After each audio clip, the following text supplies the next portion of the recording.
Good morning student, मैं सना परवीन फिर से ऑनलाइन क्लासेस में आपका स्वागत करती हूँ। आज हम व्याकरण मंथन कक्षा 3 की बुक में हाफ चैप्टर से आगे का पढ़ेंगे। जैसा कि हम पहले भी विषय सूची देख चुके हैं, फिर भी एक नज़र विषय सूची पर डाल लेते हैं। कल हमने हाफ चैप्टर पढ़ा था, आज हम उसके आगे से पढ़ेंगे।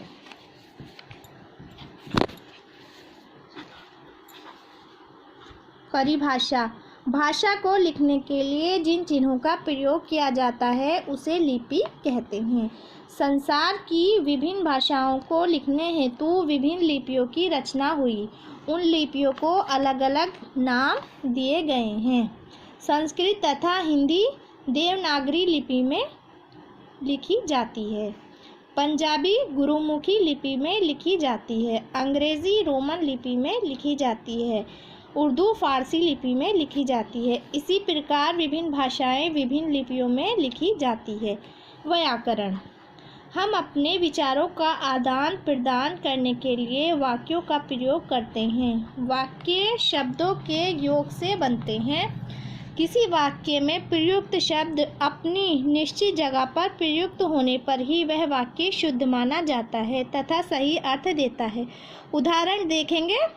अशुद्ध वाक्य है रहा मोहन हंस, इसको हम शुद्ध वाक्य करके लिखेंगे बच्चों। कैसे? मोहन हंस रहा है। दूसरा है आपका स्वाति हंस रहा है, इसको सही करके लिखेंगे स्वाति हंस रही है। लड़कों ने पाठ पढ़ी, शुद्ध करके लिखेंगे लड़कों ने पाठ पढ़ा।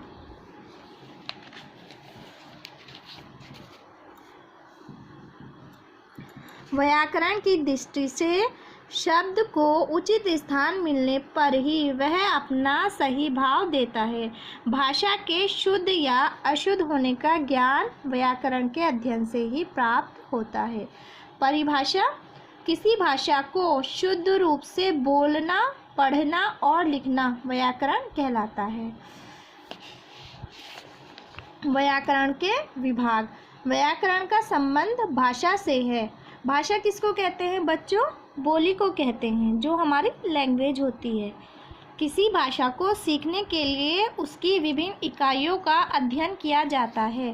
भाषा की सबसे छोटी इकाई को वर्ण कहते हैं। वर्णों से शब्दों तथा शब्दों से वाक्यों का निर्माण होता है। इस प्रकार व्याकरण के 3 विभाग माने जाते हैं: वर्ण विचार, शब्द विचार, वाक्य विचार।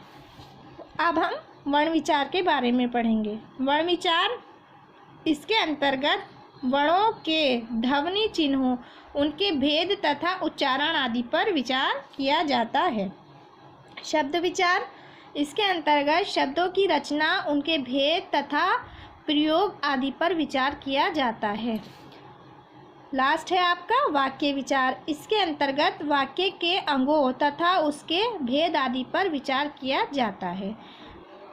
अंडरस्टैंड ऑल स्टूडेंट, चैप्टर आपका कंप्लीट हो गया। ये है आपकी एक्सरसाइज। सही विकल्प पर सही का निशान लगाएंगे। भाषा के कितने भेद होते हैं? भाषा के 2 भेद होते हैं। संस्कृत भाषा की लिपि है, संस्कृत भाषा की लिपि देवनागरी है।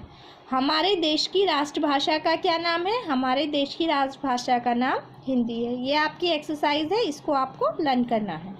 Okay, understand.